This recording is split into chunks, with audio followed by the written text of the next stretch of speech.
Hey Fanatics, if you've been keeping up with Diddy's monkey business, you know that he's being repeatedly exposed for his disgustingly sick and disturbing lifestyle. Everyone who's ever spent time with him is coming forward to drop bombs that just make you go silent and wonder what kind of devil this guy signed a deal with, because he is so soulless. Jaguar Wright has once again jumped on the bandwagon, and as expected, she's brought even more disturbing details from Sean's private life to the public. But this time, Diddy's growing increasingly frustrated.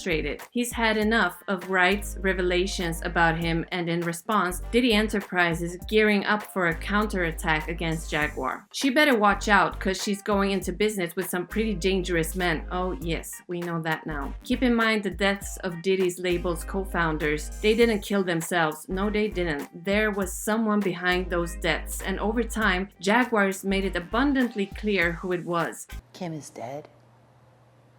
Heavy D is dead. Andre Harrell is dead. The only two left are Puffy and Al almost died. And Diddy is not taking it anymore. He claims that he will stop at nothing to silence and mouth that speaks up against him now. The recent lawsuits have left his life in a mess. The rapper's been alone for the entirety of the Christmas season, and it's starting to look like he's had enough of all the accusations flying around about him. This is a dangerous man who is now also unhinged, a potential rape murderer, and with the new news about Farnsworth Bentley surfacing, he's a slave owner too. That's right, and we've got more on this for you. Make sure you hit the subscribe button to stay in the loop with all the latest celebrity news. As I was saying, Jaguar has thrown some interesting tidbits into the mix. According to her, Farnsworth was more than just Diddy's assistant. She's suggesting he might have been Diddy's secret lover. Oh yes, despite Farnsworth being a family man now, Jaguar seems to think he's living in Atlanta for a specific reason. You catch my drift? Atlanta is known as a hub, a sort of mecca for the G culture, so it's surprising that secretive relationships would still be a thing. But here we are, with Jaguar claiming that Farnsworth might have been more than just the guy holding a giant umbrella for Diddy. Rumor has it he might have been holding more than just that umbrella, if you know what I mean. Honestly, by the looks of it, Diddy might have caused Farnsworth to hightail it out of there almost as fast as Cassie did. And there's this bizarre story about him allegedly making Cassie search for specific types of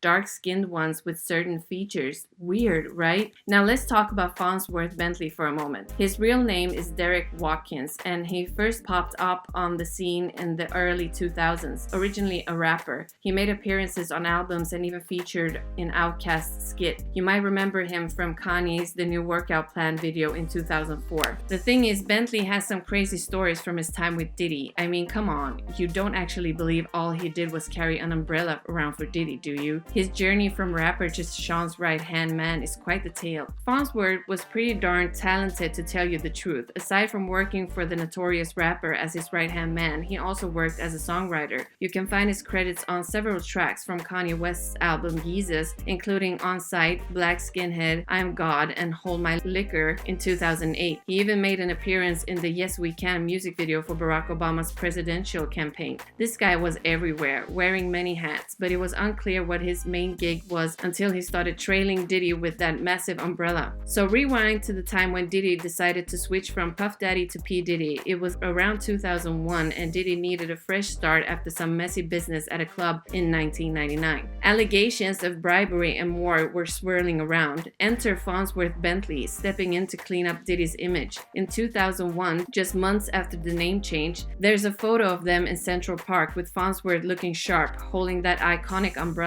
Farnsworth not only played stylist but also wrote a book on etiquette titled Advance Your Swagger: How to Use Manners, Confidence, and Style to Get Ahead. Diddy gave him the new name, and Farnsworth became Diddy's guide to being a true gentleman. F even recalls the moment Diddy told him, "Your life has just changed. Are you ready?" Well, his life did change, but probably not in the way he would have liked. Word on the streets that Farnsworth wasn't just Diddy's style coach. According to Jaguar Wright, their relationship was more like a concubine master setup. What do you think Diddy and Farnsworth Bentley's real relationship was? Concubine master. Yeah, what really went down between the two is as shady as things can get. Was F really a slave for Diddy? Let's dig into it more. By the mid-2010s, Farnsworth had made a name for himself as a songwriter and producer, collaborating with big names like Kanye and Gucci Mane. You'd think his career would keep soaring, right? Well, around 2015, he mysteriously vanished from the industry scene. No one dared to ask Diddy about it, but if memory serves me right, Diddy simply said it was time for Farnsworth to move on, wishing him the best. Kind of like what he said when Cassie finally made her great escape. Fast forward, Farnsworth relocated to Atlanta, got hitched to a woman named Fawn Chambers Watkins, and they had 2 kids. Sounds like a normal family, doesn't it? But according to Jaguar, this family man rebranding is just a cover-up. She claims Farnsworth went through some serious stuff with Diddy, and by stuff, she means some wild experiences. So do you buy into the theory that Farnsworth was Diddy's concubine? Jaguar sure thinks so. She argues he was too involved, too compliant, and then poof, disappeared faster than mace. It's a head scratcher, isn't it?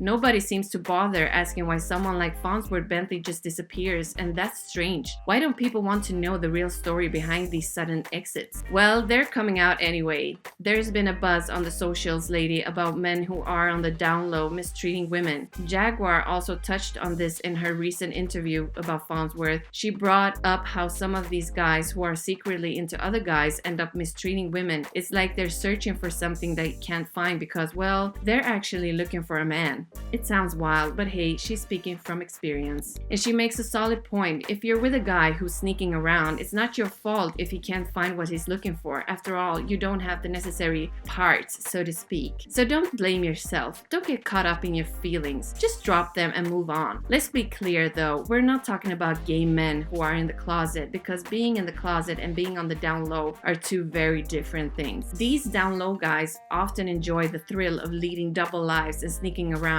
But here's the kicker. In this day and age, what's the point of being on the down low? It seems like they're just into the thrill of lying and getting away with it. Unfortunately, these men end up wreaking havoc, having multiple kids with different women, knowingly fooling them into relationships and marriages, only to leave a trail of destruction, both physically and mentally. It's a wild and unfortunate cycle. Now, linking this back to Diddy, there's definitely a pattern emerging here, and it's hard to ignore. Diddy has 6 kids from 4 different women. Dwight Howard with 5 children from 5 different women, Clive Davis, who had 4 kids before coming out as bisexual after 2 marriages, and then there's Tristan Thompson. Let's not even go there right now. It's a tangled web of complex relationships. But let me bring up an interesting point about the women involved with these men. Those who knowingly enter these situations and play the happy family card in public, they may not be making the best choices either. According to Jaguar, they're just as culpable as the men. And let's dive into Cassie's lawsuit for a moment. The latest reports suggest that it was heavily redacted, and Gene Deal mentioned that Diddy likely removed parts where Cassie talked about how the male workers Diddy hired were there for his pleasure. Can you believe that? Making her search for prostitutes online for them to engage with? Disgusting. Something's off about that whole situation, and to add a layer of intrigue, this lawsuit information was in place 6 months ago, so who knows what might have been cut out or kept under wraps. It's a real head scratcher. But the fact that parts of Cassie's lawsuit were chopped up and taken out raises serious questions.